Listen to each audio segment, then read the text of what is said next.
प्रस्तुत आपण परवा 9व्या अध्यायातल्या 414 क्रमांकाच्या ओळीला येऊन थांबलेलो होतो. जाता जाता देवाने अर्जुनाला सांगितलं, तू संन्यासी युक्ती त्याला सांगितली. कारण अर्जुनाने सुरुवात केली होती त्याच वेळेला सांगितलं होतं का बाबा मी 4 घर भिक्षा मागून माझा उदरनिर्वाह करून दिवस घालवील, पण या कौरव सैन्याला मी मारणार नाही आणि त्यांच्या रक्ताने माखलेलं राज्य मला नकोय. आणि इथे देवाने युक्ती सांगितली की कसं तुला कर्म करून नैष्कर्म्य स्थितीला म्हणजे संन्यासी वृत्तीने तू कसा राहू शकतो. याप्रमाणे तू करू लागलास म्हणजे शुभ अशुभ फले देणाऱ्या कर्मरूप बंधनाकडून मुक्त केला जाशील व ज्याचे अंतकरणात संन्यास व योग यांनी युक्त आहे असा तू अगदी मुक्त होऊन मला प्राप्त होशील. सगळी कर्म करत असताना कोणत्याही कर्माने तू लुप्त होणार नाही. कारण तुला तशी युक्ती दिलेली कशी, ज्याप्रमाणे मग अग्निकुंडे बीजे घातली तिजे बी अंकुर दशेस मुकली तेवी न फळताच मग अर्पिली शुभाशुभे. एकदा का भाजलेली बीज ती कदा पेरली जमिनीमध्ये का ती उगवत नाही. त्याप्रमाणे तुझी अहम वृत्ती जी भाजून सोहम केली, हीच युक्ती सांगितलेली होती नामदेव महाराजांना. ओम सोम ऊर्ध्व लावणी फुंकणी नेत्रा वाटे ज्वाळ काढू जीवत्व काढून शिवत्व घडू प्रिय पांडुरंगा आवडेल. त्याला भाजायचं, मग वृत्ती भाजून काढायची. मी देह हम आहे ती बाजूला करून त्याच्यावर जे आवरण आलेले आहे सोहम मी ब्रह्म, याच्यावर जे देह हमचं आवरण आलंय ते बाजूला काढलं, वृत्ती भाजली आणि मग मात्र सोहम या स्वरूपावर गेला, जो ब्रह्म स्वरूपावर गेला, मग त्याने जी बी कर्म केली ती कर्म त्याला स्पर्श करू शकत नाही. हो, आणि ते सांगतात ज्याप्रमाणे मग अगा कर्मे जे उरावे, कर्मच करणारा उरत नाही शिल्लक.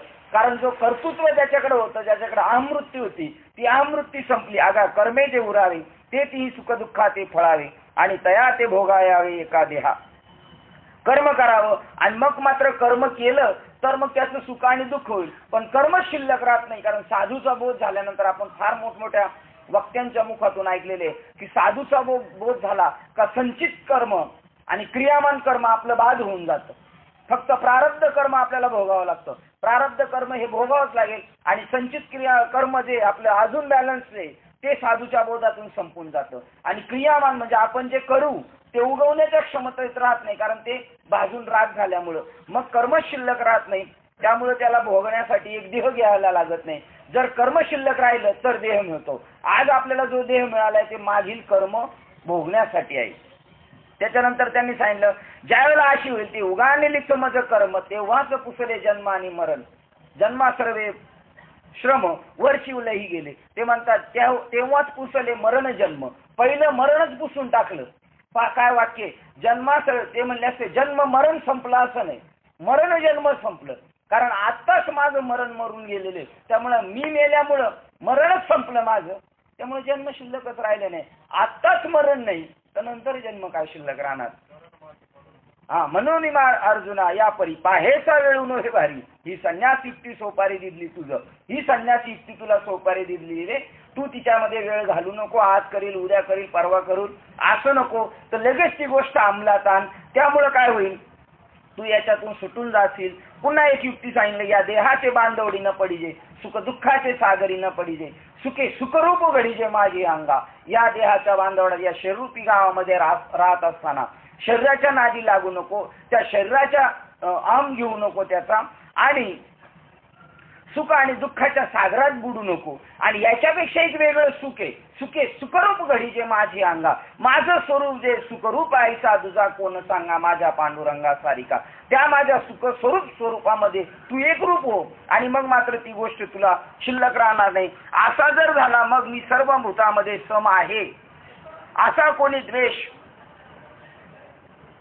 पात्र शत्रू नाही व प्रिय नाही, पण जे मला भक्तीने भजतात ते माझ्यामध्ये मदपाशी स्वभावताच असतात आणि मीही त्यांच्यामध्ये स्वभावताच असतो. याप्रमाणे जे माझ्याशी एकरूप झाले ते समर झाले, त्यांना कोण मित्र नाही आणि त्यांना कोणी द्वेषी नाहीये. अशा प्रकाराने ते सम राहतात. इथपर्यंत काल आलेलो होतो तो पाहतो एकच झाड आहे ना, या झाडाच्या सगळ्या फांद्या जरी अनेक असल्या तरी मात्र एकाच झाडाच्या आहे. तसं आहे जगामध्ये अनेक विचित्र चित्रसेना जरी असली तर ती एका परमात्म्याचीच आहे. नंबर 2चं उदाहरण दिलं, अलंकार बनवले, कानातलं हातातली अंगठी बनवली, कानातलं बनवलं, नाकातलं बनवलं, गळ्यातलं बनवलं, तरी ते एका सोन्यावरच झालेले.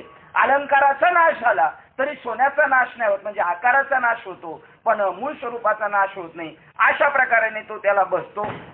वाऱ्याप्रमाणे ज्याप्रमाणे फुलाचा सुगंध त्याच्या मागोमाग जातो व देठापाशी फुल जसे सुगंधितच राहते, त्याप्रमाणे आयुष्याची मुदत संपेपर्यंत प्रारब्ध अवशेष भोगार्थ त्याचा देह असतो. हे पांडवा, जो अभिमान म्हणून आहे तो सर्व माझी भक्ती पाहून माझ्या स्वरूपात मिळाला आहे, अशी त्याची स्थिती होते. अभिमान शिल्लकच राहिलेला नाही साधूला.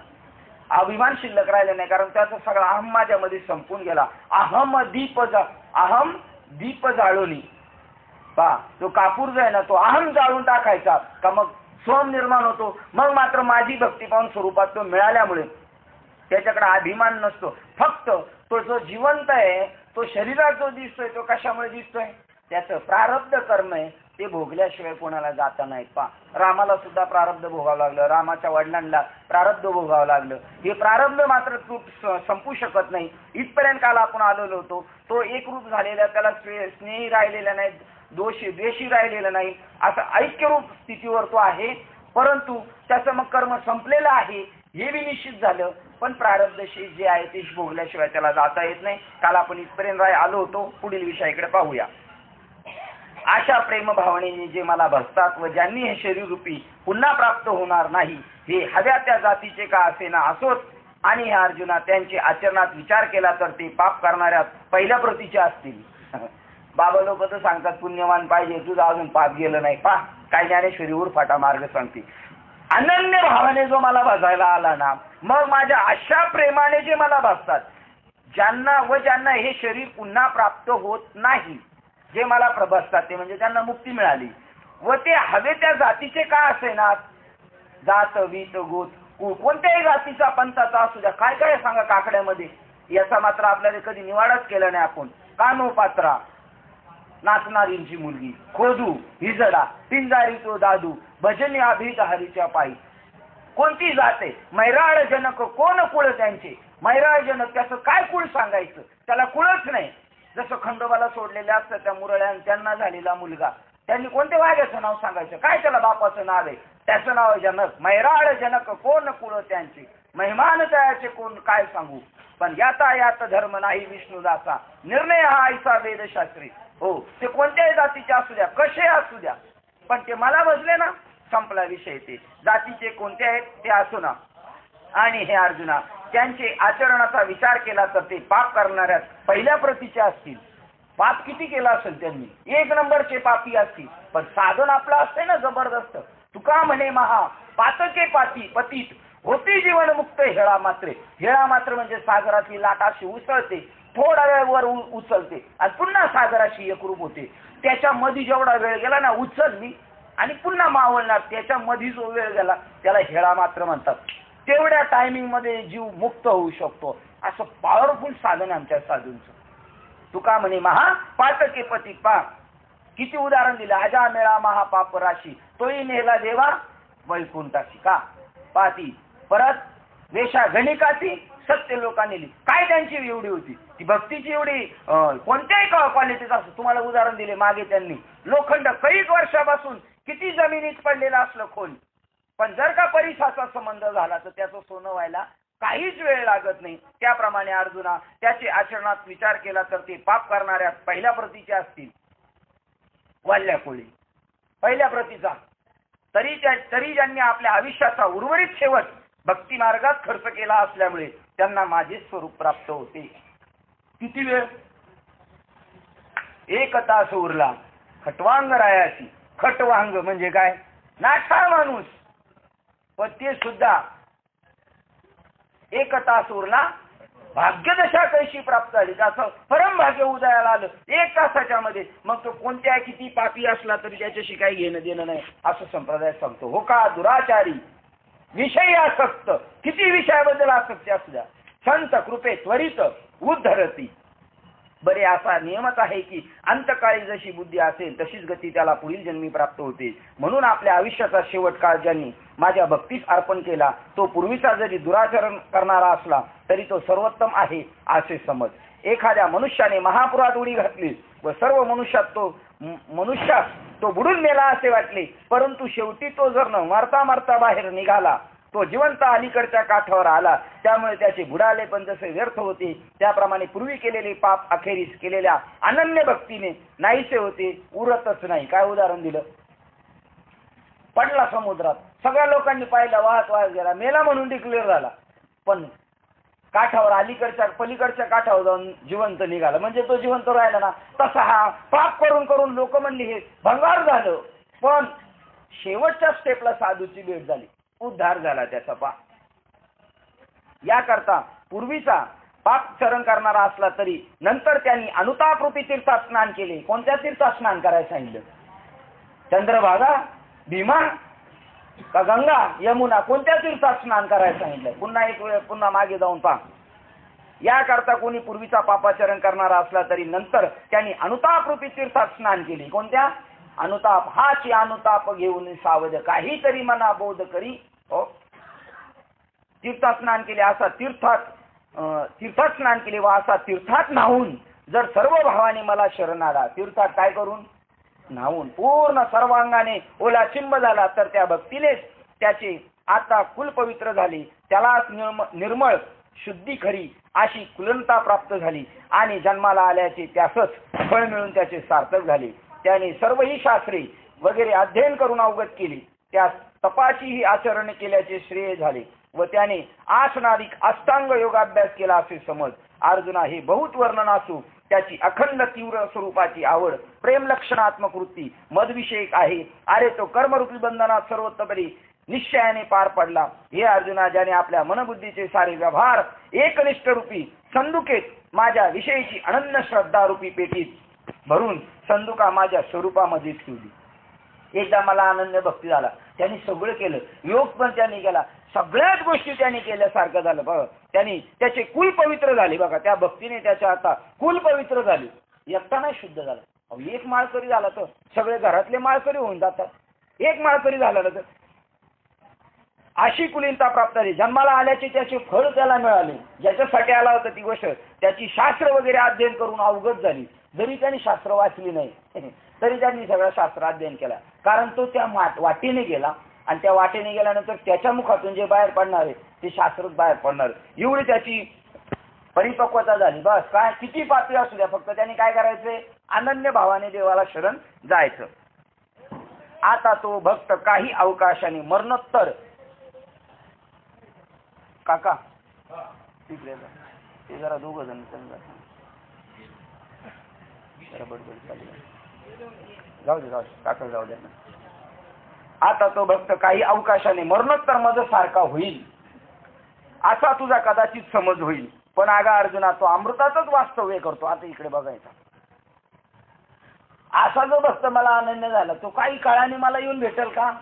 ताबडतोब शुद्ध झाला. बघा काय वाक्य, हो का दुराचारी विषय आसक्त संत कृपे त्वरित. वाक्य काय? आता तो भक्त काही अवकाशाने मरणोत्तर मध्ये सारखा होईल असा तुझा कदाचित समज होईल, पण आगा अर्जुना, तो अमृताचंच वास्तव्य करतो, त्याला मरण कोठून प्राप्त होणार? त्याचं मरणच संपलेले. पहा, हे बघ, ज्यावेळी सूर्य उदय पावलेला नसतो त्याच वेळेला रात्र असे म्हणतात. त्याप्रमाणे माझ्या भक्तीविना जे जे करणे ते महापाप नव्हे काय? माझी भक्ती नाही करत तेच पाप आहे. तोच अंधारात स्मशानात ज्याला जशी गुंडाळून टाकतात तशाप्रमाणे. आणि भक्ती म्हणजे काय? नुसता टिळा टोपी माळ तीर्थयात्रा वगैरे त्याला भक्ती म्हणत नाही बरं का. भक्ती म्हणजे अनन्य. अनन्य म्हणजे आपलं अस्तित्व संपलं. मी संपत अंडे आहे हे संपलं पाहिजे, मी देव आहे हे संपलं पाहिजे, आणि मी ब्रह्म आहे, याला अनन्य भाव म्हणतात. नाही, 18व्या अध्यायातलं, हो नाही, 18व्या अध्यायातली एक ओळ, तैसा मी एका वाचोनी आन आन भिन्न नाही, मीच एक नटलेलं आहे आणि देवच आहे ते, आन आन भिन्न नाही. तैसा मी एका वाचोनी आन आन भिन्न नाही, सोहम बोधे तयाचे ठाई, अनन्य होय. अनन्य असं व्हायचं, माझं अस्तित्व संपलं, मी सुद्धा ब्रह्म आहे. आणि तैसा मी एका वाचोनी आन आन भिन्न नाही, मी एकटाच ब्रह्म नसून सगळं जगत ब्रह्म आहे हे म्हणणं नाही बरं का. अनुभूती पाहिजे. असा जो शरण आहे त्याला शरण म्हणतात, त्याला भक्ती म्हणतात. मग त्याला मरण कुठले? बघ, ज्यावेळी सूर्य, म्हणून हे पंडुसुता, ज्याच्या चित्ताला जेव्हा माझे स्मरण सान्निध्याचा योग येतो म्हणजे त्याचे चित्त मद्रूप होते. चित्त काय होते? मद्रूप होणे. ईश्वरूपच झालं, चित्तच चैतन्यगण झालं. तेव्हाच खरोखर तो माझ्या यथार्थ स्वरूपाला प्राप्त होतो. चित्त आपलं काय झालं पाहिजे, चैतन्य आपलं चित्तच परमेश्वर झाला पाहिजे. माझ्या चित्तात आणि माझ्या मनात हे सगळं ईश्वर झालं पाहिजे. याप्रमाणे एका दिव्याने दुसरा दिवा लावला असता त्यातील पहिला कोणता हे ओळखता येत नाही. त्याप्रमाणे जो सर्व भावाने मला भजतो तो मद्रूप होऊन राहतो. सर्व भाव कसा, आपलं अस्तित्व संपलं.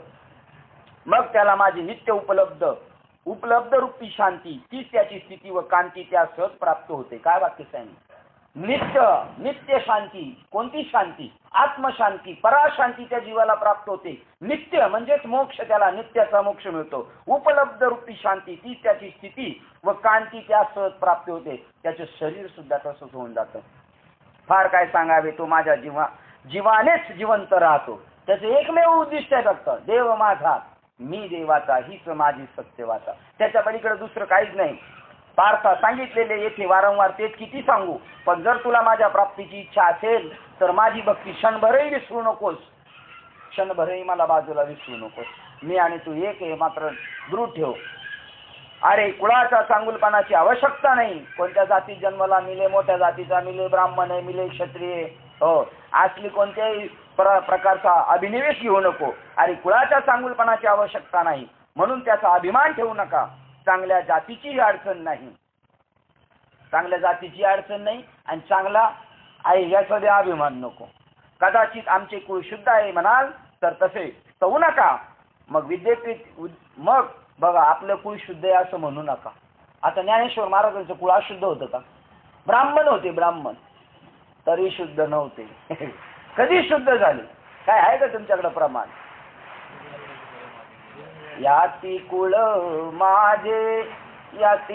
माझे गेली हरपुणी, केव्हा श्रीरंगा वाचुनी आणुनी. देवाशिवाय एवढी जागा नाही आणि मी बी तोच आहे असं जेव्हा झालं, याती कुळ माझे गेली हरपुणी, सगळ्या गोष्टीचा विसर तेव्हा स्वरूपाची प्राप्ती, आणि सगळ्या गोष्टीची आठवण स्वरूपाची विस्मृती आहे. कुळाच्या चांगुलपणाची आवश्यकता नाही म्हणून त्याचा अभिमान ठेवू नका. चांगल्या जातीची अडचण नाही. कदाचित आमचे कुळ शुद्ध आहे म्हणाल पण तसेच तवू नका. मग विद्वत्तेची तरी उगीच हाव कशाला पाहिजे? मला विद्वान व्हायचं, मी लय विद्वान आहे किंवा मला विद्वत्ता प्राप्त करायची, याची सुद्धा कशाला हाव पाहिजे? अथवा स्वस्वरूपाच्या आणि वयाच्या प्रतिष्ठेने मस्तका व्हावी, अथवा सुख स्वरूपाच्या मला सगळ्या गोष्टी अवेलेबल आहेत, सगळ्या उपलब्धी, याचा सुद्धा नको. आणि वयाच्या प्रतिष्ठेची मस्ती कशाला हवी? किंवा संपत्ती संपन्नतेचा डौल कशाला मिरवावा? काहीच नकोय देवाकडे. स्वतःचा ताटपणा नको, वयाचा नको, मग मी सगळा सुखात आहे हे बी नकोय, संपत्तीचा ताटपणा नको. कारण एक माझ्या ठिकाणी जर भक्ती नसेल तर सर्व पसारा व्यर्थ निष्फल आहे. किती साध्या सोप्या सुस्थितीत भाषित सांगितलं. माझ्या ठिकाणी भक्तीने सगळा पसारा काय व्यर्थ आहे सगळा. दाण्याविना रिकामी पिशा असलेली कणसे जरी पुष्कळ दाट असली तरी. काय उदाहरण दिलं, काय निवडून उदाहरण काढली. काल मागं काय सांगितलं, शहराचं झाड, परत दुसरं कोणतं सांगितलं होतं, सागरीचं झाड, त्याला आलेली फळं काय उपयोगाची. तिसरं काय उदाहरण सांगितलं, शेळीच्या गळ्याला आलेले गलोल, ते काय स्तनातून दूध निघत नाही, असले यांचं व्यर्थ जीवन. आणि आता हे दुसरंच उदाहरण काढले. पहा, दाण्याविना रिकामी पिशा असलेली कणसे जरी पुष्कळ दाट लागली असली तरी त्याचा काय उपयोग? म्हणजे परमात्मा नाही, बाकी सगळी दाट पिस आहेत, सगळी संपत्ती वगैरे वगैरे, काय उपयोगाची? किंवा सुंदर शहर असून जर ती वस्ती रहित अर्थात ओसाड असेल, नगर चांगलं आहे पण एक गावात त्या नगरात माणूस राहत नाही, काय उपयोग? तर त्याला घेऊन काय उपयोग करायची? किंवा मोठा तलाव किंवा सरोवर आहे पण त्यातील पाणी जर आटले, तसेच रानात एका दुःखी कष्टी मनुष्यास दुसरा तसलाच दुःखी कष्टी भेटला, अथवा ज्याप्रमाणे वान फुलांनी एखादे झाड फुलले, म्हणजे बोध नाही आणि बाकी सगळे भरभराटे, काय उपयोगाची नाही. किंवा काय उदाहरण दिलं, एका जंगलामध्ये एक दुःखी कष्टीला भेटला, म्हणजे बाबा दुःखी कष्टी आणि शिष्य दुःखी कष्टी, हे दोघं एकमेकाला मिळालं, सुखाची वार्ता तिथं कशी काय निघणार? नाहीच निघू शकत. अथवा त्याप्रमाणे सर्व वैभव कुल, आता सिद्धांतच सांगितला डायरेक्ट. कारण काय याला अलंकारिक भाषा समजली तरी आपण समजल्यासारखं दाखवत नाही. अलंकार भाषेने काय वेळेला एवढं होतं का चोर सही सलामत सुटून जातो. इथं त्याप्रमाणे सर्व वैभव कुल अथवा जाती याचा मोठेपणा ब्राह्मण आहे, क्षत्रिय आहे, सगळं राजवैभव आहे, सुख संपन्नता आहे, पण ईश्वर नाही त्याच्या जीवनात, काय उपयोगाचं नाही. त्याप्रमाणे सर्व वैभव कुल अथवा जाती याचा मोठेपणा माझ्या भक्ती वाचून व्यर्थ आहे. जसे सर्व अवयवांयुक्त असे एखादे शरीर असून त्यात फक्त जीवच नसावा. आता हे तिसरं चौथं पाचवं उदाहरण दिलं. म्हणजे एका एक चालले, पिशाची दाट कणस गेली, ते शेळीच्या गळ्याचे स्तन गेले, आणि आता हे पाचवं दृष्टांत एक ज्ञानदेव सांगे दृष्टांताची मात. दृष्टांताची मात करून सांगली. काय सांगितले? सगळ्या अवयवांनी शरीर सुख संपन्न आहे, दिसायला चांगला गोमटा आहे, चांगला बॉडी गार्ड वगैरे, पण त्याच्यात जीवच नाही. काय करायचं त्याला? आता नेऊन त्याला नेऊन जाळायचं, घासले टाकून दुसरं करायचं काय त्याचं आता? पहा, त्याप्रमाणे माझ्या भक्ती वाचून जे जगणे, काय वाक्य बघा ज्ञानेश्वर महाराजांचं. गोड बोलण्यान एक कान फडत मारतात, साच आणि मवाळ मितुले आणि रसाळ. बघा, त्याप्रमाणे माझ्या भक्ती वाचून जगणे त्यास आग लागो. बघा, म्हणजे पेटवायचं तुम्हाला टिंगल वाटले असेल किंवा राग वाटलं म्हणजे काय बावळट सारखं बोलतात, पण इथे सरळ सांगितलं आग लागो. अरे पृथ्वीच्या पाठीवर दगड नाहीत का? आपण कोण आता? ज्ञानदेव सांगे दृष्टांताची मात. त्या स्थानामध्ये तरी जिवंतपणा आहे, सजीवपणा आहे. त्या पिशांच्या कणसामध्ये सजीवपणा आहे, सागरीच्या झाडामध्ये सजीवपणा आहे, शेराच्या झाडामध्ये सजीवपणा आहे, पण दगडामध्ये जडतोय. त्याच्यापेक्षा दगड नाही का बरी ते म्हणतात. दगड काय कमी येतात, त्याच्यात आपली भर पडली. पृथ्वीच्या पाठीवर दगड नाहीत का? तसेच अभक्तांचे जिने आहे हे पहा. अभक्त काय हरिपाठात एखादं वाक्य आहे का तुमच्याकडं? नाही ज्याची भक्ती, अशी सांगितलेली ज्याची भक्ती नाही, अनन्य नाही ज्याची भक्ती ते पतित अभक्त. हे अभक्त आहे आणि माळ घालतात, पंढरपूरला जातात, काशीला जातात, हरीशीला बसत दैवहत. मी हरीला नाही बसत, नाही बसतात कोणला? कोणला बसतात? ते कधी प्रश्नचिन्ह पडले का आपल्याला? हे प्रश्नचिन्ह आहेत. नाही ज्याची भक्ती ते पतिता भक्त. हे नाचते, उलट पतिता भक्त अजून नाचते. युटन कुठं मारायचा, पुण्याची गणना कोण करी, लगेच युटन मारून जागेवर आला. तसेच अभक्तांचे जिने आहे किंवा हिवराच्या झाडाची अगदी दाट सावली आहे खरी, पण सज्जनांनी ती निषिद्ध मानून टाळली आहे. त्याप्रमाणे जो माझी भक्ती करीत नाही त्याला पुण्य डावलून निघून जातात. लिंब व लिंबोळे यांच्या भाराने जरी वाकला. बघा आता दृष्टांत दिला. लिंबोळ्याला लय लिंबोळ्या आल्या, भाराने वाकल्या, पण कोणी ती आवडीने काही तोंडात घालत? कडूच ते.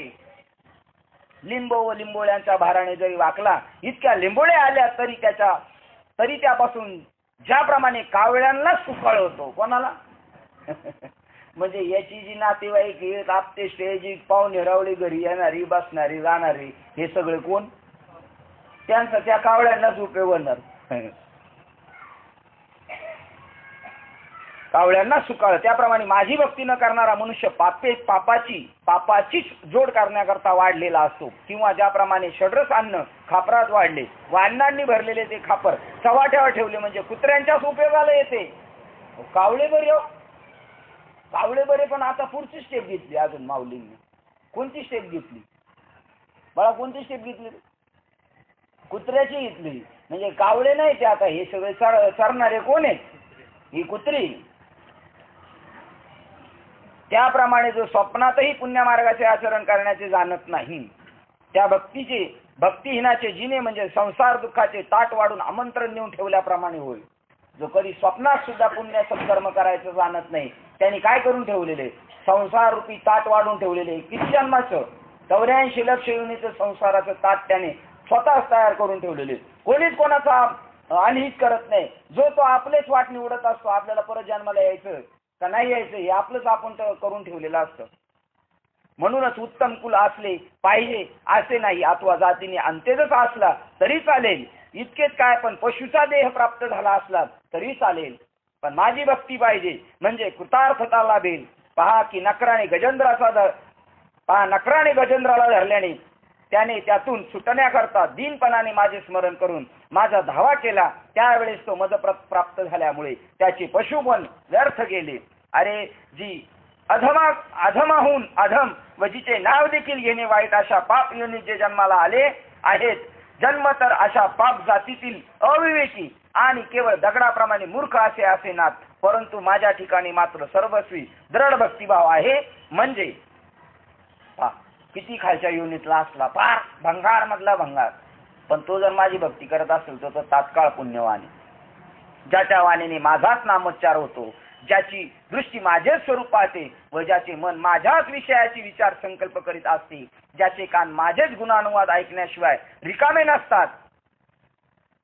घरी जरी माणसं आली ना आपल्याकडे, पाहुणे रावळे आई वडील, तरी संसाराच्या गोष्टी करायच्याच नाही, फार करायच्या नाही, फार महत्वाच्या आहेत. फक्त आता त्याच्यावर काय अडलं असेल तेवढंच करायचं, तरच आपली भक्ती सफल होऊ शकते. नाही तर ती काय एकदा घुसली फिरकी, ही फिरकी बाजूला होती, तिकडं पळत राहतो माणूस. कोणत्याच गोष्टी करायच्या नाही. ज्याचे कान माझेच गुणानुवाद ऐकण्याशिवाय रिकामे नसतात, दुसरं काय ऐकायला त्याला टाइम नाही पाहिजे. व ज्याच्या शरीरातील सर्व अवयवांना माझ्या सेवेशिवाय दुसरे कशाचेच भूषण नाही, ज्याच्या ज्ञानरूपी पंचविषय मुळीच दिसत नाही, ज्याची जाणीव मला एकाच जाणते, अशी स्थिती लाभली तरच त्यास जिवंत राहण्यात सार्थकता वाटते, नाही तर जगणे मरणप्राय वाटते. हे पांडवा, अशा सर्व प्रकारांनी ज्यांनी आपल्या भावभावनांना सर्वस्वी मधवरून ठेवून आपल्या जीवित जगण्यास आधार मानले आहे, ते पाप योनी जन्म घेतलेले असेनच का, ते शास्त्र देखील ऐकलेले किंवा पडलेले नसेनच का, पण त्यांची माझ्याशी तुलना केली असता ते मजपेक्षा कमी भरत नाहीत, हे पक्के लक्षात ठेव. अरे असे पहा की भक्तीच्या संपन्नतेने दैत्यांनी देवांनाही उनेपणा आणून मागे टाकले नाही का. दैत्य कुळा जन्माला प्रल्हाद, तो देवाच्या मांडीवर, देवाच्या मांडीवर, कारण त्याच्या ध्यानी मनी काय आहे, एक नारायण, बाकी काय नाही. कुठं टाका तर देवाचंच त्याचं ध्यान चाललेलं आहे बस. आणि देव बाकीचे जे आहेत ते काही ना काही समस्या घेऊन आलेले संसारी. त्या प्रल्हादाच्या भक्तीच्या महिन्यात मला नरसिंह अवतार रूपी अलंकार धारण करावा लागला. हे किरीटी ज्याप्रमाणे प्रल्हादाने माझ्या प्राप्ती करता सदाच अनंत संकटे सोसली. देव सहज असंही मिळत नाही. देव पहिला काय घेतो, जीव घेतो, आणि जीव घेतल्यानंतर मग सगळ्या गोष्टी देतो. फार लास्ट मोमेंट पर्यंत पाहतो हे नेमकं माझ्यावर अवलंबून आहे का, तरच, एरवी नाही.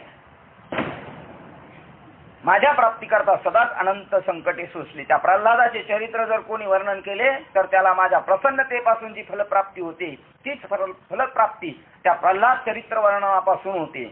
नाहीतर वास्तविक पाहता त्याने दैत्य कुळात जन्म घेतला खरे, तरी पण त्याच्यापेक्षा अधिक मोठेपणा इंद्रालाही प्राप्त झालेला नाही. म्हणून अर्जुना, माझी प्राप्ती करून घेण्याला एक भक्तीच सरती पुरेशी आहे. जात वगैरेची काही एक किंमत नाही. राजआज्ञेची अक्षरे ज्या एका कातड्याच्या तुकड्यावर पडली उमटली आहेत, त्या कातड्याच्या मोबदल्यात सर्व वस्तू प्राप्त करून घेता येतात. एका कागदाला एवढी किंमत आहे, गव्हर्नरची सही झाली तर. तसं देवाची जर आपल्या याच्यावर सही झाली तर काही असू दे, कागदच येतो, पण त्याला काय किंमत आली, एका गव्हर्नरची सही. तशी आपल्या याच्यावर जर ईश्वराची सही झाली तर मग काय, त्या अक्षरा वाचून प्रत्यक्ष सोने रुपये जरी असले तरी त्यास किंमत नाही. तर तेथे व्यवहारात राजाज्ञा हीच मुख्य प्रबल होत व त्यात राजशिक्क्याच्या म्हणजे राजाच्या हुकमाची अक्षरे असलेल्या एका कातड्याने सर्व वस्तू विकत घेता येतात. त्याप्रमाणे आपला मोठेपणा त्याच वेळी टिकून राहतो व आपला सर्वज्ञपणा त्याच वेळी सरता होतो की जेव्हा मन आणि बुद्धी ही माझ्याच प्रेमाने युक्त होतात. म्हणून कुळ, जाती व हे वर्ण सर्वच माझ्या प्राप्तीला निष्फल आहेत. तर अर्जुना, येथे फक्त एक माझी अनन्य भक्ती केली तरच सार्थक होते.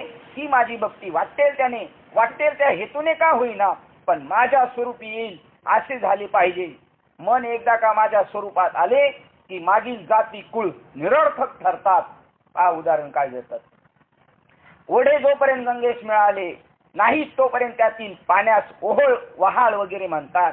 पण ते गंगेस मिळाल्यावर जसे केवळ गंगारोप होऊन राहतात दृष्टांत दिला. किंवा लाकडे जोपर्यंत एकत्र करून अग्नीत घातली नाही तोपर्यंत त्यास खैराचे लाकूड, चंदनाचे लाकूड व इतर रायवळ लाकूड अशी निवड होऊ शकते. त्याप्रमाणे जोपर्यंत भक्त मद्रूपतेस प्राप्त झाला नाही तोपर्यंत क्षत्रिय, वैश्य, स्त्री, शूद्र, अंत्यज इत्यादी जाती वेगवेगळ्या असतात.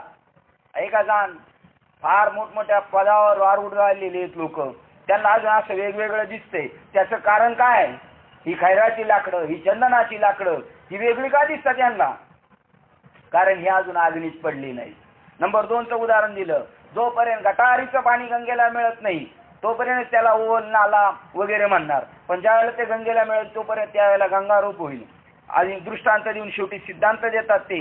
त्याप्रमाणे जोपर्यंत भक्त मद्रुपतेस प्राप्त झाला नाही, सांगणारा सुद्धा जोपर्यंत स्वरूपाशी एकरूप झाला नाही, तोपर्यंत क्षत्रिय, वैश्य, स्त्री आणि शूद्र अशी निवड करत असतात. ही सांगा का ज्ञानेश्वरीला धरून हे ज्ञानेश्वरीला धरून नाही, पण ज्ञानेश्वरीवर सरतात आणि मोठेपणा प्राप्त करून घेतलेला यांनी अत्यंत. तोपर्यंत क्षत्रिय, वैश्य, स्त्री, शूद्र आणि अंत्यज इत्यादी जाती वेगवेगळ्या असतात. ज्याप्रमाणे समुद्रात मिठाचे कण घातल्यावर ते समुद्राशी एकरूप होऊन जातात, त्याचा कणपणा नाहीसा होतो, त्याप्रमाणे सर्व भावना वृत्ती मद्रुपतेस मिळतात तेव्हा जाती व व्यक्ती यांच्या नावाने शून्य पडते, म्हणजे सर्व भेद नाहीसे होतात. झाले का भेदाभेद? गेले आमचे?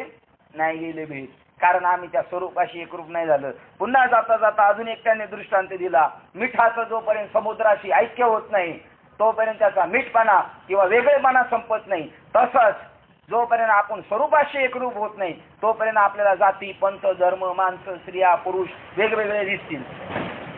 आणि ज्या वेळेला वृत्ती मद्रुपतेस मिळते तेव्हा जाती व्यक्ती यांच्या नावाने शून्य पडते, म्हणजे सर्व भेद नाहीसा होतो. त्याला अद्वैत म्हणतात. जोपर्यंत समुद्राला येऊन मिळाले नाही तोपर्यंत हा नद, ही नदी, ही पूर्व वाहिनी, ही पश्चिम वाहिनी वगैरे केवळ नाममात्र भेद आहे. हा अमक्या संप्रदायाचा, हा तमक्या संप्रदायाचा, ही कुठपर्यंत भेद आहे?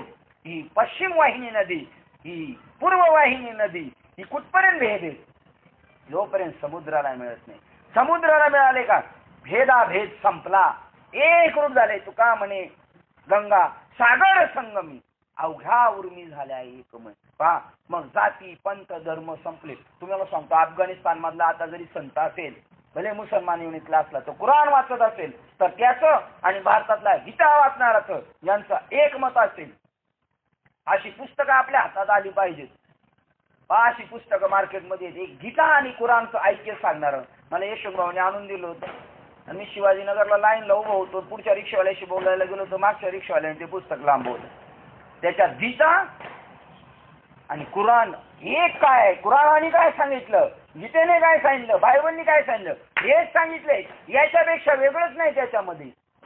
पण जोपर्यंत त्याचं आपल्याला यथार्थ ज्ञान नाही होत तोपर्यंत आपण म्हणतो मुसलमान आहे, तो ख्रिश्चन आहे, हा हिंदू आहे, हे तोपर्यंत भेद राहणार. जोपर्यंत एक अभेद तत्वज्ञान होत नाही तोपर्यंत, जोपर्यंत समुद्राला येऊन मिळाले नाही तोपर्यंत हा नद, ही नदी, ही पूर्व वाहिनी, पश्चिम वाहिनी वगैरे केवळ नाममात्र भेद असतो. त्याप्रमाणे कोणत्याही एका निमित्ताने होईना हेच चित्त माझ्या स्वरूपी प्रविष्ट झाले म्हणजे पुरे. कारण एवढे झाले की मग सहजच मद्रूप होणे अटळ निश्चित आहे. बस चित्तच मद्रूप झालं पाहिजे का मग निश्चित सगळ्या गोष्टी आहेत. अरे परिसाला फोडण्याकरता का होईना, जर फोडण्याकरता का होईना, पण जरी लोखंडाचा घन परिसावर पडो तरीही घनाला परिसाशी संबंध येतात, त्याचे लगलीच सोने होत असते. ही साधूचं महिमाने बरं का.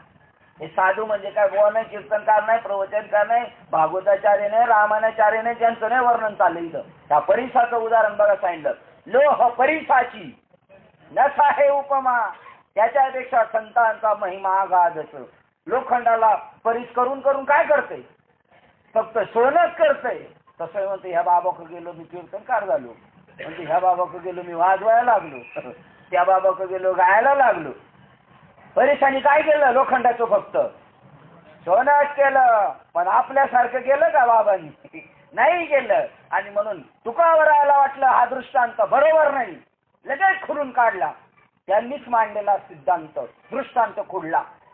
एका ठिकाणी तुकाराम महाराजांनी हा परिसाला लय मोठेपणा दिला होता, पण इथं खुडून काढलं लगेच. आठवतं का प्रमाण बघा. लोह परिसाची थोरी व सांडिली आपुली परिसे नेनोसेव कैसे लोखंडाची. कोणाला मोठेपणा आहे या दृष्टांतामध्ये? परिसाला थोरी व सांडिली आपुली परिसे. बाबांनी आमचा अंगीकार केला. काय काय विशेष केलं? सोनच केलं ना. बाबांनी बाबा केला का तुला? नाही केला, दे सोडून. मग मग कच्चाच आहे तो बाबा. तो बाबा नुसता पोटार्थीच आहे. त्याला जनहितार जनामध्ये फक्त चमकायचंय. त्याला भक्ती नाही माहिती ज्ञानेश्वरांची. त्यांनी फक्त सोंग घेतलेलं आहे. थोरी व सांडिली आपुली परिचय नेनो सेव कैसे लोखंडाशे. बाबा पाया पडायला फी नाही नेनो सेव कैसे लोखंडाशे. साच म्हणले काय उपयोगाचं करून करून सोनं केलं, पण आमच्या संतांना तो दृष्टांत पाड लागू पडत नाही म्हणून सेपरेट अभंग निर्माण केला. त्या अभंगामध्ये ती कमतरता काढून टाकली तुकाराम महाराजांनी. लोह परिसाची नस आहे उपमा संतांचा महिमा अगाधची. काय सामर्थ्य त्यांचं. परिसाचा संबंध येतात त्याची लगलीच सोनी होती. हे पहा त्या गोपींची अंतकरणे विषयाच्या प्राप्तीच्या निमित्ताने माझ्या ठिकाणी येऊन मिळाले असता त्या गोपी मद्रूप झाल्या नाहीत का? किंवा भीतीच्या योगाने कंस मद्रूप झाला नाही का? किंवा माझ्याशी अखंड वैर केल्याने निमित्ताने अखंड वैर केल्याच्या निमित्ताने शिशुपालादी मत्स्वरूपास प्राप्त झाले नाहीत का? कृष्णाला कंसाला वेळ लागलं देवाचं. चित्तात त्याच्या कृष्ण बसला कंसाच्या. पाणी प्यायला गेलं तर ग्लासात त्याला कृष्ण दिसत होता. सांगा बरं, मग आपल्यापेक्षा कंस श्रेष्ठ म्हणायला पाहिजे. आपल्या बाबांपेक्षा कंस श्रेष्ठ म्हणायला पाहिजे. आपल्या बाबांना कुठे सगळं माणसांमध्ये दिसतो. त्याला पाण्यात दिसत होता. बाबाला आपल्या शिष्यात दिसत नाही, शिष्यनीमध्ये दिसत नाही, आपल्या घरदारामध्ये दिसत नाही. म्हणजे बाबा कच्चा आहे. आणि बाबा कच्चा तर आपलं काय आहे? गाज आपली काय आहे? सांगा. बाबा म्हणायचे शाळेतले गुरुजीच गैरहजर. गुरुजी गैरहजर तर विद्यार्थ्याची केव्हा हजेरी लागणार आहे? माझ्याशी अखंड वैर केल्याने काय म्हणायचं? बाबा अजून घाबरले नाही देवाच्या याला सत्तेला. जन्म मरणाला बाबा घाबरलेले नाही. म्हणून विषयात किडे होऊन वळवळ करत राहिलेले. ज्यावेळेला खरोखर वाचल का जन्म मरण आपण पाहिलं ना मागं कुठे कुठे गाणी किडे होऊन पडलेले. कोण आहेत ते? आणि आपलेच भाऊबंद आहेत ते कोणतरी. आता चुकले ते. आपल्याला असं व्हायचं नाही. भक्तीच्या योगाने कंस मद्रूप झाला नाही का? माझ्या भीतीच्या योगाने कंस मद्रूप झाला नाही का? माझ्याशी अखंड वैर केल्याने निमित्ताने शिशुपालादिक मत्स्वरूपास प्राप्त झाले नाहीत का? मत्स्वरूपास प्राप्त झाले नाहीत का? अरे तसेच पांडव व यादव या सोयरिकांच्या नात्यानेच वासुदेवादिक सर्वात ममत्वाने माझे सायुज्य स्वरूप मिळाले नाही का? हो, संबंध आला, सोयऱ्याचा संबंध आला तरी. आणि याचं रूपक करून तुकोबाराने लगेच अभंग केला. बहुत जन्मांती जन्मला सिनारा देव तू सोयरा करी आता. हे धनुर्धरा नारदास ध्रुवास आकुरास शुकास आणि सनत कुमार ग्यास जसा मी भक्तीने प्राप्त करून घेण्यास योग्य झालो आहे तसा गोपींना विषय बुद्धीने कंसाला भयाच्या भीतीने आणि शिशुपालादिकांना त्यांच्या त्या वैरबुद्धीने मी प्राप्त झालो. याला सुद्धा सोमचंच ध्यान लागलं ना कंसाला सुद्धा. कोणाचं? कृष्ण. पाण्यात जळी तळी काष्टी पाशाने त्याला दिसायला लागला. पा व्यास वशिष्ठ शुक गोंधळी नाचताती सोहम मेळी द्वैत भाव विसरोनी बळी आंबे नाचती तुझे गोंधळी गोंधळा येई वो जगदंबे मूळ पीठ हो तू आंबे. बघा गोंधळा सुद्धा द्वैत भाव विसरून गेला. कंस सुद्धा द्वैत भाव विसरून गेला. पाण्यात त्याला देव दिसायला लागले. जिथं नाही तिथं. अरे सर्व मार्गाचे मी एकच निर्वाणीचे प्राप्य स्नान आहे, प्राप्य स्थान आहे. मला कुठं जरी तुम्हाला जायचं असलं तर शेवट तुम्ही कुठे येऊन मिळणार? मला एकमेव मला मिळण्याचं एक ठिकाण आहे. त्यामुळे वाटेल त्या मार्गाने मत्स्वरूपास प्राप्त होता येते. मग ते भक्तीने विषय बुद्धीने विरक्तीने किंवा वैराने कसेही असो त्यात मुळीही हरकत नाही. म्हणून पार्था हे पहा की माझ्या स्वरूपात येऊन मिळण्याकरता येथे उपायांची कमतरता उणीव अशी मुळीच नाही. आणि वाटेल त्या जातीत जन्माला आले तरी चालेल आणि मग माझी भजन भक्ती करो अथवा वैर करो त्यात हरकत नाही. परंतु भक्त किंवा वैरी जे व्हावायचं असेल ते माझेच व्हावे. रावणाने वैर केलं होतं. रावण शहाणा का येडो? रावण शहाणा का येडा? तुमचं काय म्हणणे? तुमचं काय म्हणणे? तुमचं साहेब तुमचं काय म्हणणे? पहा आता इथे एक तुम्ही म्हणता येडा नाही म्हणते शहाणी. आता सांगा खरं आहे का यांचं? मी मला घातलेली माणसं असं म्हणतात रावण शहाणा आहे. सांगा बरं. आणि बरं बिभीषण शहाणा का येडा? बिभीषण वेडा. बिभीषण वेडा. खरोखर हे वाक्य बरोबर आहे. बिभीषण वेडा म्हणती बिभीषण शहाणा परी तो अतिमूर्ख झाला. रामाशी शरण गेला पण नाम नाही झाला. गादीवर जाऊन बसला लंकेचा राजा झाला. आणि रावण मेला पण कोण झाला? राम झाला. मरत्या वेळेला रावण म्हणतो, येडा आहे का मी? मला कळत नाही का तू राम आहे, त्रैलोक्यनाथ, तुझी पत्नी घेऊन आलो मी, पण कशासाठी आलो? अरे मी तर ब्राह्मण होतो, मला सगळं माहिती होतं. ज्यावेळेला सीता हे करून आली ना लग्नाच्या वेळेला, काय म्हणतात घेऊन आली, हा त्याच्या घोड्यावर बसून आली होती, तर तिला उतरवायला म्हणले, चारी वेद मुखत होते असा ब्राह्मण पाहिजे. तर वशिष्ठ सुद्धा कमजोर होते, म्हणले रावणाला बोलवा. आणि त्यांनी सगळं तिथं ब्राह्मणाचं काम कोणी केलेलं आहे रामाच्या लग्नात. रावणाने तिला घोड्यावरून खाली उतरवली. एवढा मोठा होता तो म्हणला मला माहित नव्हता का? मला माहिती होतं तू देवी, पण म्हणला ही आमची ईडी खदरी, असंच संत समजतात, ही आमची ईडी खदरी, ही काही लवकर कधी जाग्यावर यायची नाही. हेंद्री लोक, संसाराला चिटकलेले मुंगळे, हे कधीच सुटायचे नाही. म्हणून मी बाबाला इकडं घेऊन आलो, रामाला, आणि घेऊन आलो म्हणला आणि मुक्त केले राक्षसा. या राक्षसांनी कधी देवाचं नाव नसतं घेतलं, पण यांची तुझ्या हाती कत्तल झाली आणि तुला समोर समोर पाहिलं आणि मरताने राम म्हणून संपले आणि ते मोक्षाला प्राप्त झाले. याच्यासाठी मी आणली होती. पहा किती कौतुक करण्यासारखं आहे का? तर रावणाबद्दल लोकांना माहिती नाही, नुसता वाईट आहे, नुसता वाईट आहे. काय माऊली सांगतात बा, भक्तीने करा अथवा वैराने करो त्यास हरकत नाही, पण भक्त किंवा वैरी जरी व्हायचे असेल तर माझेच व्हावे.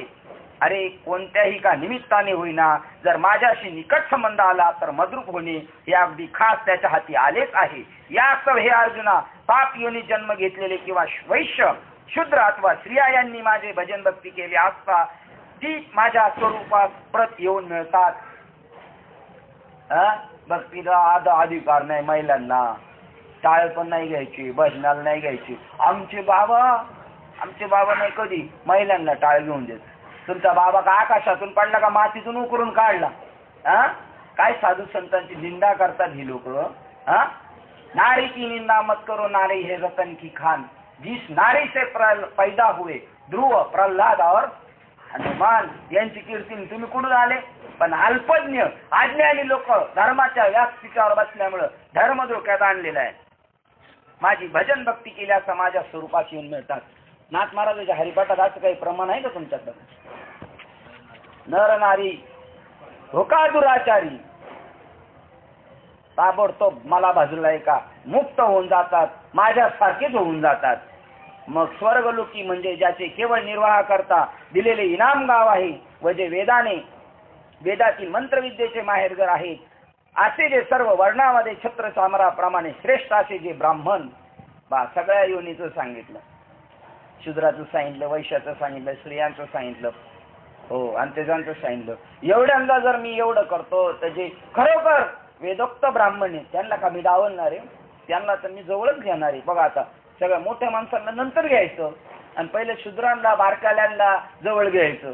पण इकडं उरफाट आहे आपलं, मोठ्या माणसाला पहिलं जवळ घ्यायचं. शेठ आले काय? या शेठ आले ते या पाया पडायले, आमच्या पाया पडायला द्या 500 रुपयाची नोट. आम्ही भिकारी असेच भीक मागत फिरतो आणि तू बी आणलेले लोकांच्या डोक्यात दरोडे टाकून ते आम्हाला देतो. नाही तर तुझे काय कामाचे असते तर 500 सुटले असते. हे चोर वाढायला बी आणि घ्यायला बी चोरण देणारे बी. तू का म्हणे द्रव्य देती घेती दोघे 500 रुपये बाबाला देतो एका झटक्यात, सोपं आहे का एका कामाचे?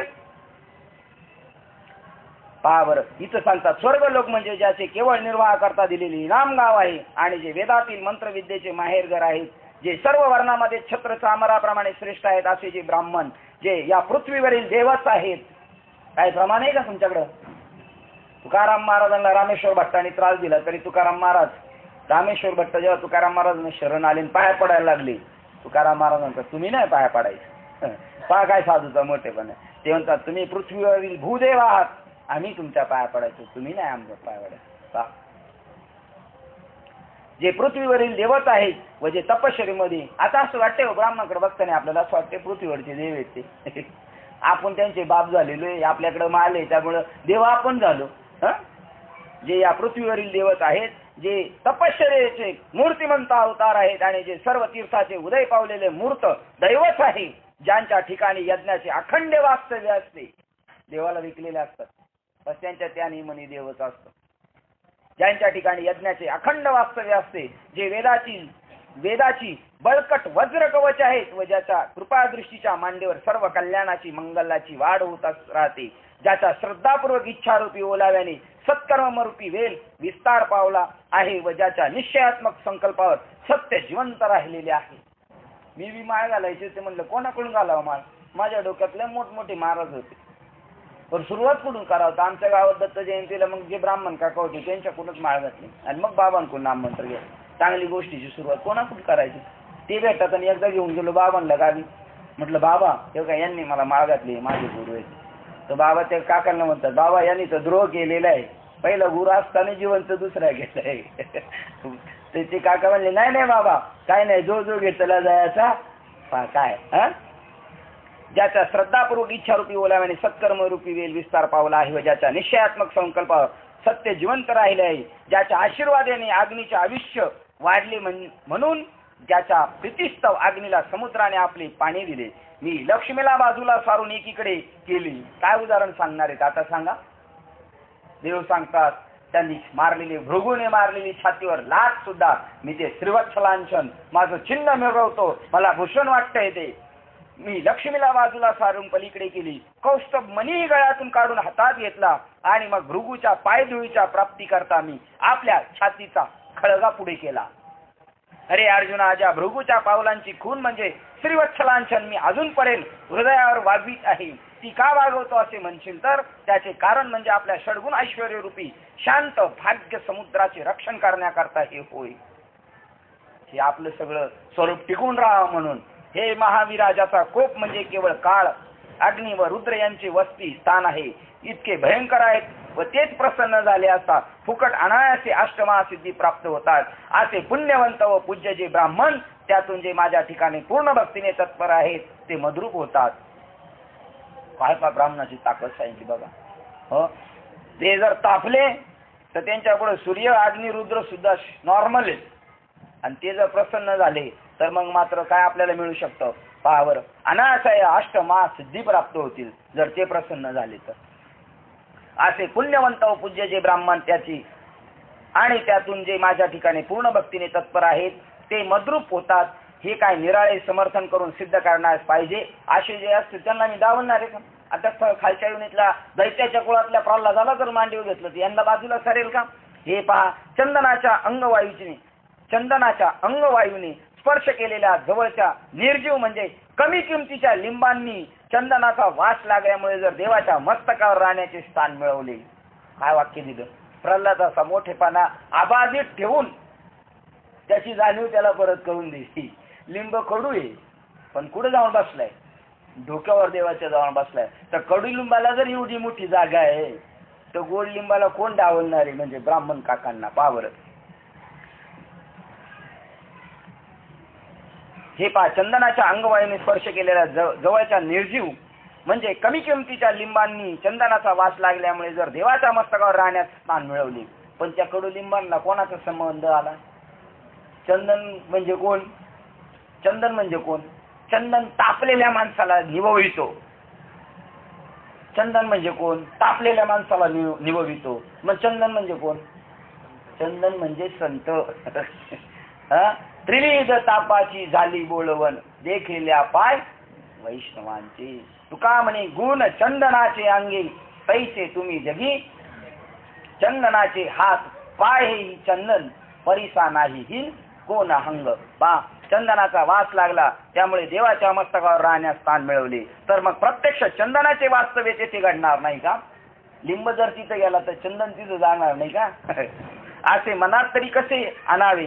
अथवा त्या ठिकाणी त्याचे वास्तव्य घडले असे सिद्ध केले तरच ते ठरणार आहे का? नाहीतर ते खोटे आहे असे आहे की काय? शंकराने विष प्राशन केल्याने त्यापासून 10 होत होता तो शमन होईल या आशेने अर्धा असा चंद्र मस्तकावर निरंतर धारण केला आहे. 10चे शमन करणारा व पूर्ण आणि चंद्राहून सुखाने अधिक असा जो चंदन तो सर्वांगावर सहजच का धारण केला जाणार नाही? अख्खा शरीरावर.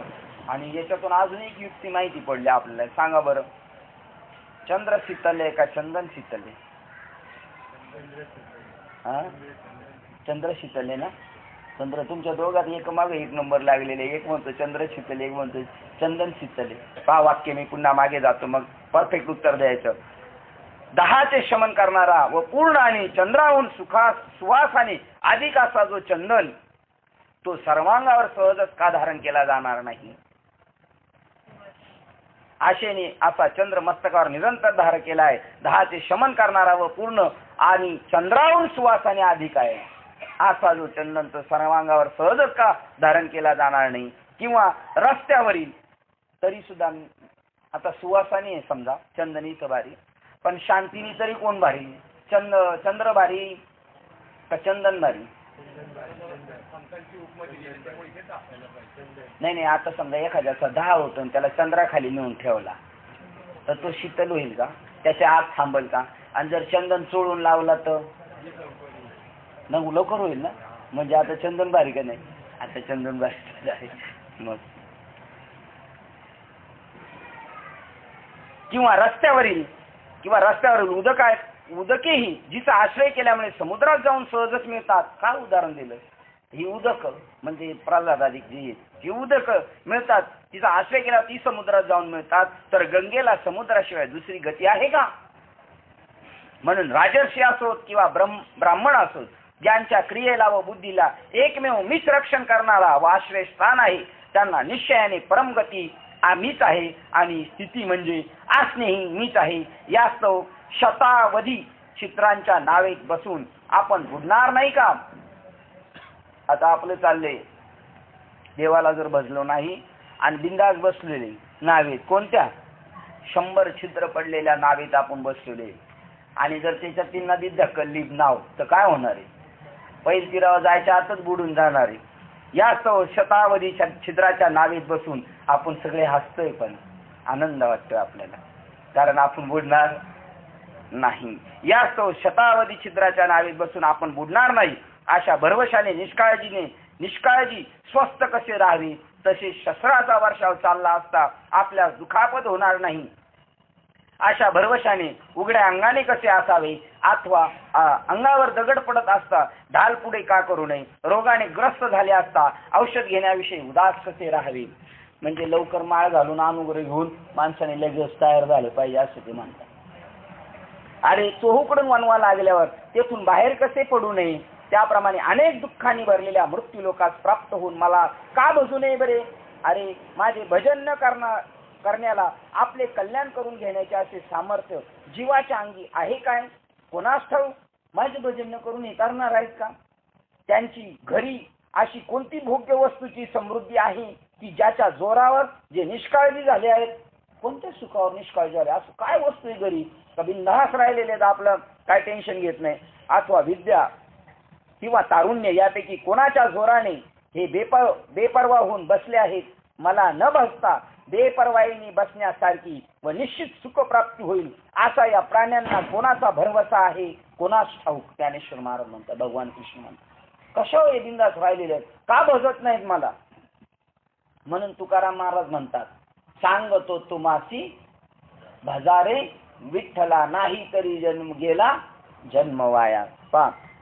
तर बापा रे, जितक्या म्हणून भोग्य वस्तू आहे तितक्या सर्व एका देहाच्या सुखाकरता उपयोगात आले आहेत, आणि तो देह पहावा तर मृत्यूलोकी काळाच्या तोंडात पडलेला आहे. अरे रे बाप रे बाप, या मृत्यूलोकातील बाजारात जेथे दुःखरूपी माल आलेला असून तो मरणरूपी मापाने मोजला जात आहे. बाजारात माल आलेला आहे, कसला? दुःखरूपी माल. अशा बाजाराच्या नरदेहरूपी अगदी शेवटच्या वेळी येणे झालेले आहे. त्या दुःखरूपी बाजारात आपली शेवटची वेळ येण्याची झालेली आहे.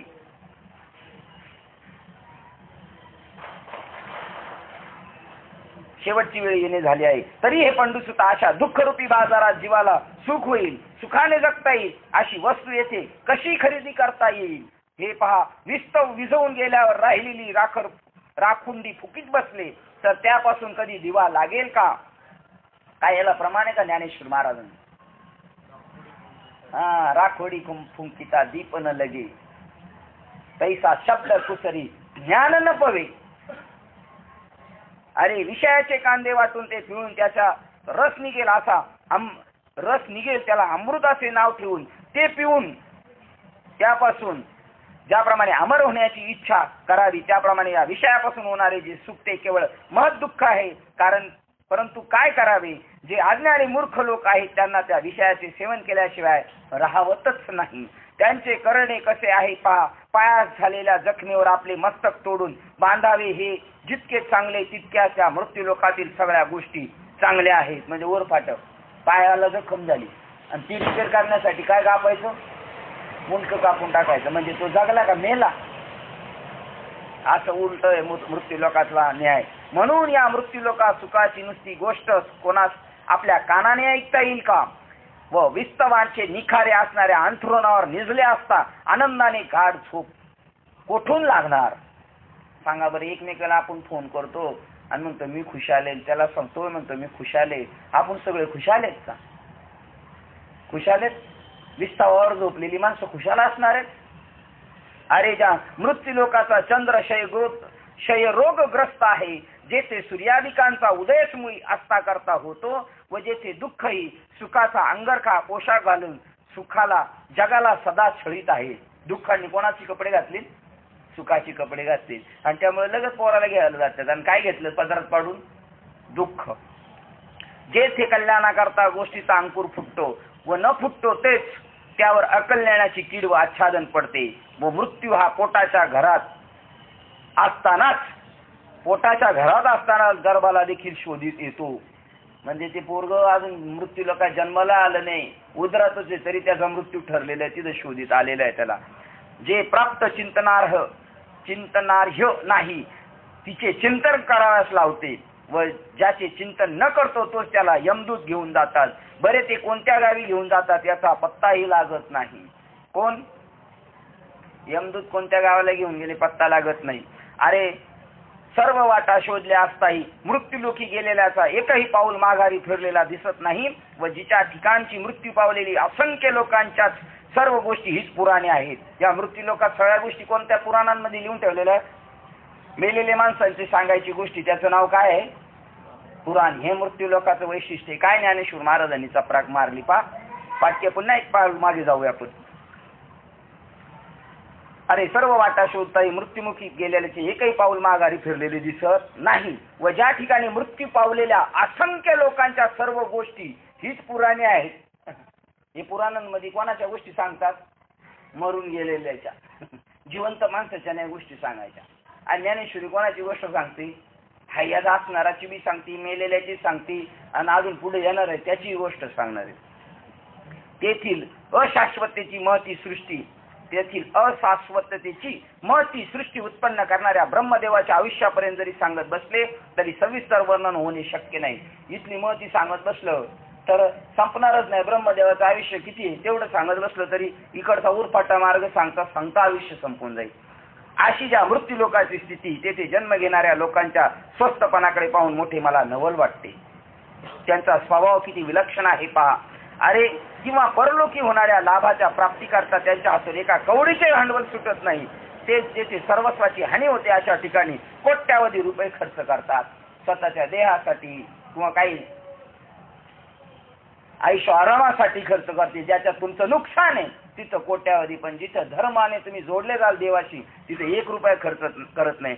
जो पुष्कळ विषय विलासात गुंतलेला आहे इथं लोकांना सुखी आणि ज्ञानी कोणाला म्हणतात. बघा ज्ञानेश्वर महाराजांनी सांगितलं पुराणाची खिल्ली उडवून टाकली. आता पुढे शुकमुनीची खिल्ली उडवणार आहे. शुकमुनीची कोणी भागवत कोणी सांगितलं ते म्हणे जे शुकमुनी आहेत ते वर्णन करतात भागवतात. पण कशाचं वर्णन करतात, कामाधिक गोष्टीचं वर्णन करतात. जे नैष्टिक ब्रह्मचारी आहेत शुकमुनी, पण ते विषयी लोकांचं वर्णन करण्यात गेले. आणि अर्जुन आणि संजय म्हणतो अरे आम्ही तर विषयातली माणसं पण आम्हाला डायरेक्ट निखळ ब्रह्मरसच डायरेक्ट. आणि यांचं आयुष्य इकडे गेलेले. आता पुराणांची खिल्ली उडवली. मरून गेलेल्या माणसांच्या गोष्टी सांगतात त्याला या मृत्यू लोकात पुराणे असं म्हणतात. आणि आता तिसरी गोष्ट सांगतात इथं ज्ञानी कोणाला म्हणतात. या मृत्यू लोकाचा उरफाटा न्याय ज्ञानी कोणाला म्हणायचं, जो पुष्कळ विषय विलासात गुंततो त्यालाच प्रस्तुतकाली विषय सुखात आहे असे म्हणतात. व जो लोभाने ग्रस्त झाला आहे त्यालाच ज्ञानी असे म्हणतात. बघा ज्ञानी लोकांची मृत्यू लोकांची उरफाटी. ज्याला आज आशा तृष्णा याच्या संपल्या नाहीत त्याला म्हणतात हे आमचे बाबा आहेत, हे मोठे ज्ञानी आहेत आणि यांच्याकडे कसलं आहे, लोभाने भरलेली भंडार. आता फक्त एवढं झालं म्हणजे झालं. हे आता इकडे एवढं करायचं आणि इकडे एवढं करायचं का झालं होतं आयुष्यभर कधी होतं. आणि अशा लोभाने ग्रस्त झालेल्या लोकांना इथं काय म्हणतात, ज्ञानी म्हणतात. आणि जो विलासात गुंतलेला आहे त्याला सुखी म्हणतात. ज्याचे आयुष्य थोडे राहिलेले त्याला वडील म्हणून त्याचे पाय नमस्कारतात. मात्र त्यांचे पाय पडावं की नाही काही कळावं. ज्याचे आयुष्य थोडे उर्वरित राहिलेले आहे व ज्याची शक्ती आणि बुद्धी पार नाहीशी झालेली. कोण आला तू, कोण आला. बाबा तर सांगतात पुढून पारडू आलेला असं म्हणतो, गंगू कधी आली तू. आता ती गंगू आली का, पारडू आले. आणि आशांचे वडील म्हणून पाय नमस्कार येते. ये मृत्यू लोकीचे उफराटे इथं. ज्याचे उर्वरित राहिलेले आयुष्य, ज्याची शक्ती असं विठ्ठल विठ्ठल करते चहा त्याचा आणि बुद्धी पार नाहीशी झालेली आहे, त्या म्हाताऱ्या वडील म्हणून श्रेष्ठ म्हणून नमस्कार करतात. करावं का नाही करावं. कशी एकतरी ओळ अनुभवावी. लहान मूल जो मोठे वाढत जाते तो संतोष मानून कौतुकाने नाचतात. आता बाबा लोकांचे आबरूचे झेंडवडे उडणार आहेत बघा. आता याच्यामध्ये बाबाचा 51वा वाढदिवस साजरा करायचा. ज्ञानेश्वर महाराज म्हणजे ही उरफाटी स्वतःचा उरफाटीच चालली पण दुसऱ्याला घेऊन चालली. पा लहान मूल जो मोठे वाढत जातोय तो संतोष मानून कौतुकाने नाचतात. परंतु वरून वाढताना दिसले तरी आतून त्याचे आयुष्य उलट सरून जात आहे याची त्यांना खंतच वाटत नाही. जन्मापासून दिवसेंदिवस काळाच्या स्वाधीन होत असते असे असूनही आनंदाने त्याचा वाढदिवस करतात व उल्हासदर्शक गुढ्या उभारतात. अरे रे रे रे बाबा काय उरफाट न्यायचं आहे. अरे रे मर असे म्हटले तर शब्द देखील सहन होत नाही. एखाद्याला म्हणलं मर म्हणतो, मला मर म्हणतो, थांब तुझ्याकडे बघतो. आणि हा आजर अमरपणाचा पट्टा घेऊन आला का. मरणारच आहे. मर म्हणला तर राग येतो पण मरणारे याच्यावर काहीच इलाज करत नाहीत. पा अरे मर असे म्हटले तर हा शब्द देखील सहन होत नाही आणि मेल्यावर मात्र रडत बसतात. परंतु असलेले आयुष्य व्यर्थ संपत चाललेली आहे याची मूर्खपणाने मुळीच जाणीव नसते. असे पहा की बेडूक सापाकडून उभा गिळला जात आहे तरी पण मरणाची कल्पना मनात न आणता तो बेडूक पुन्हा जिभेने उडत असलेला माशा धरून गिळीत असतो. याचं ते बेडकाबद्दल सांगितलं होय. यापूनच गेले 50 वर्ष गेले, कोणाचे 60 गेले, कोणाचे पांढरे झाले, त्यांनी परत प्रवास उलटा चालू केला. काय करायचा हो. पण आयुष्य चाललं त्याचा फार विचार करत नाही. आणि पुन्हा राहिले खावं प्यावं मेला. आता थोडे दिवस राहिले खाऊन पिऊन घ्यायची मजा करून कशाला ठेवायचं. ही बेड कशा अवलद. बेडूक अर्धा गेलाय सापाच्या तडाख्यात आणि उरलेले म्हणते किडे मुकुडे घेऊ खाऊन आपण. मरणाची कल्पना मानत नाही तो बेडूक पुन्हा जिभेने उडत असलेल्या माशा धरून गिळीत असतो. त्याप्रमाणे हे प्राणी कोणत्या लाभा करता आपली तृष्णा वाढीत असतात कोण जाणे. अरे रे रे किती हे वाईट आहे. हा सर्वच न्याय या मृत्यूलोकाचा व्यवहार वर्णन केल्याप्रमाणे अगदी उरफाटा आहे. अर्जुन अशा मृत्यूलोकात तू अकल्पित अचानक आपले येणं झालेले ठरून आलेलं नाही कोणी. आपण जसं आज ज्ञानेश्वरीला ठरून आलोय असं जन्माला कोण ठरून आलेला नाही. अशा या मृत्यूलोकात तू अकल्पित अदृश्यने तुझा प्रारब्ध काळ उदयाला आला. तुझ्या बरोबरचे जोडीदार गेले गटाराला आणि तुझाच नंबर लागलाय.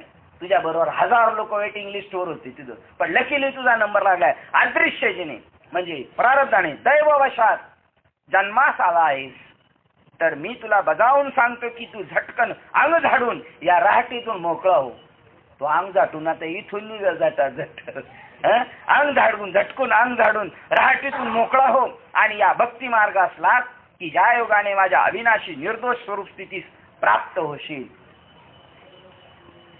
आता भगवान ब्रह्मरूप होण्याचा अधिकार भेदाने साधने सांगतात. त्यात प्रथम आपले मन तू मद्रूप कर, नाही तर माझ्या प्रेमात भजन करणारा भक्त हो.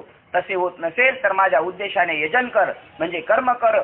तेही होत नसेल तर सर्व मीच आहे असे समजून मला एकाला नमस्कार कर. किती युक्ती दिली. कसंही पण कर पण माझ्या निमित्ताने कर.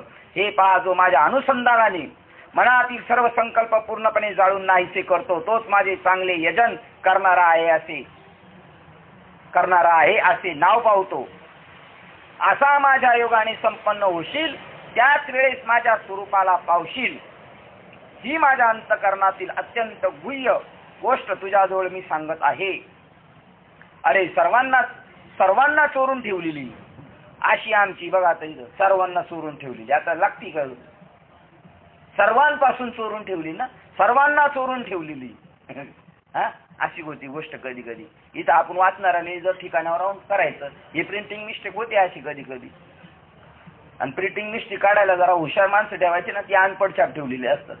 आणि शहाणी कुठं कामाला असतात दुसरीकडं. अरे सर्वांना पासून चोरून ठेवलेली अशी आमची सर्वस्व गुप्त अशी गोष्ट म्हणजे अध्यात्म विद्या ती प्राप्त करून घेतलीस तर सुखरूप होऊन राहशील. सगळ्यांपासून लपून ठेवलेली ती गुई आहे. हे गुई असं काही नाही, एकच आपला उघडा मंत्र जाणार रामकृष्ण हरी म्हणा, चाल द्या कोर बी चालू द्या. कळायला तुमचं परमभाग्य उदयाला येईल. लागेल एक युक्ती सांगतो त्याच्यातली. रामकृष्ण हरी विठ्ठल केशवा मंत्र हा जपावा. किती सांगितलं? पक्क सांगितलं ना? हे पक्क आहे का? बघा बरं पुढं काय सांगितलं. रामकृष्ण हरी विठ्ठल केशवा मंत्र हा जपावा, याविन अनेक आस्था साधन. पय असू नाही तर नसू. आस्था काही ठिकाणी पय आहे, काहींच्या हरिपाठात काहींच्या हरिपाठात पै नाही. याविना अनेक आस्था साधन. आस्था का नसतं सांगितलं? याविना अनेक आस्था साधन. वाहतसे आण विठोबाचे शपथ घेऊन सांगतो, दुसरं साधन आहे. आणि नसतं तर सांगितलं असतं याविन अनेक नसता पै साधन. पण इथं काय सांगितलं? आस्था. चानेल बघा जरा आस्था थोडी आस्था ठेव बा. लय माजल्यासारखं करू नको, आस्था ठेव म्हणतात ना संसारात, तसं इथं सुद्धा सांगितलं याविना अनेक आस्था साधन.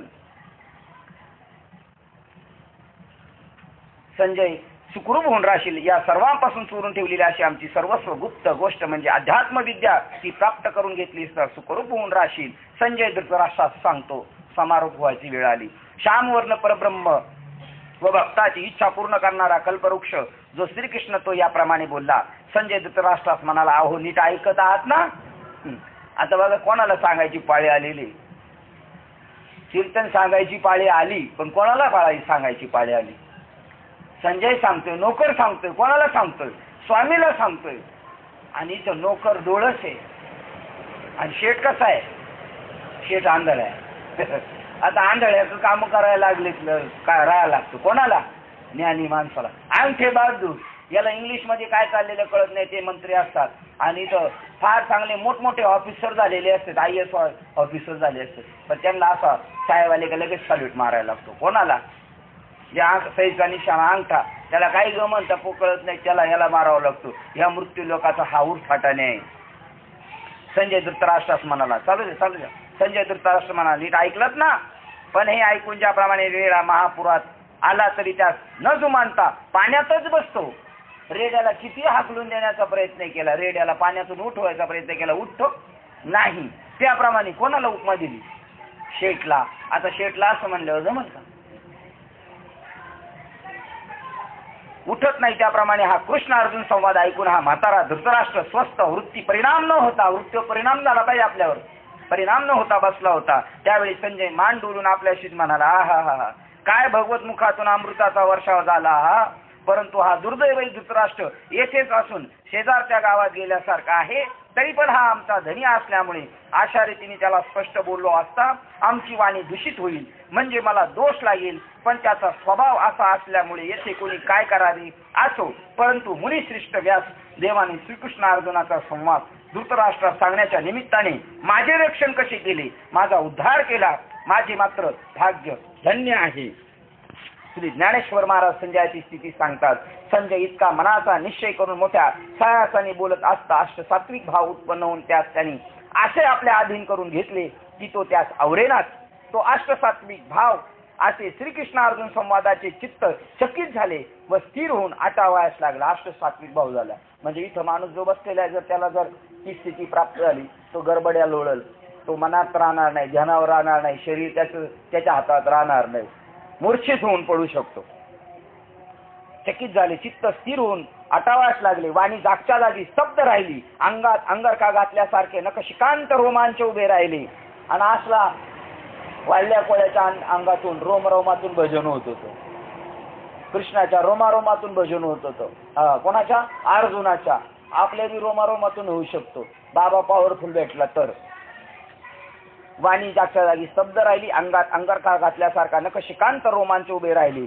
डोळे अर्धवट उघडलेले राहून त्यातून आनंदाश्रू वाहू लागले व अंतर्यामी होणाऱ्या सुखाच्या लाटांच्या वेगामुळे बाहेरून त्याच्या अंगात कंप सुटला. थरथर थरथर कापायला लागला. सर्व रोमारंध्रातून निर्मळ घामाचे बारीक कण उद्भवल्यामुळे मोत्याची जाळीच घातली आहे की काय असा तो भासू लागला. असे या महासुखाच्या प्रेमाने जीवदशेची आटणी होऊ लागली. जीवदशा संपली. तोच व्यासांनी वृत्तवृत्तांत सांगण्याची केलेली आज्ञा आटणी होऊ देईना. इतक्यात श्रीकृष्ण अर्जुन संवादाचे बोलणे घोव करीत येऊन संजयाच्या कानी पडताच त्या बोलण्याने संजयाच्या देहस्मृतीचा वापसा मी देह भानावर येऊन आपल्याकडे सोपवण्याचे काम करण्यास आली. कोराव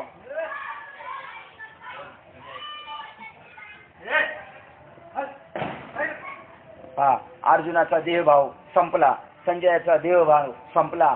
तुझं पाहता सामोरी दृष्टीने फिर मागाच्यापर्यंत सोपलेले काम तयार झाला. मग लगलीच डोळ्याचे आनंद अश्रू त्यांनी पुसले व सर्वांगास आलेला घाम पुसून धृतराष्ट्रास म्हणाला, महाराज ऐका, लक्ष द्या. आता श्रीकृष्ण वाक्यरूपी हिचकुनी उत्तम बीजे व त्या संजयाच्या अष्टसात्विकतेची बिवडाची जमीन मिळाली. म्हणजे पहिले पीक काढल्यानंतर दुसऱ्या पिकास तयार होणाऱ्या जमिनीस बिवड म्हणतात. म्हणजे पूर्वार्धाच्या ज्ञानाचे पीक संजयाच्या अंतःकरणात आली. बघा, अनुग्रह आणि प्रबोधाची गोष्ट सांगितली. बिवड पहिलं पीक काढलं आता आणि आता दुसरं पिकाची जमीन तयार झालेली. काय वाक्य बघा, किती सस्पेन्स आहे. हे 6व्या वर्षी मला हे सस्पेन्स कळाले. अजून किती वर्ष कळायला पाहिजे काय माहिती. आयुष्य गेलं तर आपल्याला नीट कळायचं नाही. आपण एवढी खटपट करून आपल्याला आयुष्य गेलं तर नीट कळायचं नाही. हे नुसते वरच्यावरच येटळीत चालले. त्यांना काय गाजरं कळणार आहे. पिकास तयार होणारी जमिनीची बिवड म्हणतात. म्हणजे पूर्वार्धाच्या ज्ञानाचे पीक संजयाच्या अंतःकरणात आलेच आहे. आता उत्तरार्धातील ज्ञानाचे पीक होण्यास संजयाच्या अंतःकरणाची तयारी झाली आहे व त्यामुळे श्रोत्यांनाही सिद्धांत रूप पिकाचा सुकाळ होईल. अहो, किंचितसे अवधान द्याल तर एवढ्याने आनंदरूप राशीवर बसाल. काय वाक्य बघ, काय ज्ञानेश्वर महाराज. पहिली ओळ ती होती आणि खालून दुसरी ओळ शेवटची. पहिलं अवधान दिलं ना, आता परत अवधान द्यायचं. अवधान द्यायचं किती दिवस? आता 18 दिवस द्यायचं फक्त. हो, एवढ्याने आनंदरूप राशीवर बसाल तरी अवधान ऐकले दिजे या प्रथम ओळीचा उपसंहार. कारण श्रवण इंद्रियास दैवाने माळ घातली आहे. धन्य आहे त्या श्रवण इंद्रियाची, याला दैवाने माळ घातली आणि चांगलं ऐकायला भेटलं, परम भाग्य. म्हणून ईश्वर विभूतीची जी स्थळे आहेत तो सर्व सिद्धांताचा राजा जो भगवान श्रीकृष्ण तो अर्जुनास दाखवील. श्री निवृत्तीनाथाचे शिष्य ज्ञानदेव म्हणतात. ती कथा प्रसंग पुढे उद्या ऐका. 9वा अध्याय संपला. जाता जाता अष्टसात्विक भावाचं निरूपण केलं आणि उद्या देवाच्या विभूती सांगणारे ठराविक ठिकाणी आपल्याला देव कुठे कुठे आहे अशा प्रकारचा उद्या 10व्या अध्यायात आपण पदार्पण करणार. आज 9व्या अध्यायाचा आपण समारोप करतो. झालेली सेवा हृदय सद्गुरू सच्चिदानंद श्रीपाद बाबा रामदास बाबा अधिष्ठान परमात्मा श्री गणरायाच्या चरणावर आणि तुम्हा सर्वज्ञांच्या चरणावर सेवा समर्पित करून सेवेला आपण इथे पूर्ण विराम देऊया. पुंडलिक वरदेव हरी विठ्ठल श्री ज्ञानदेव.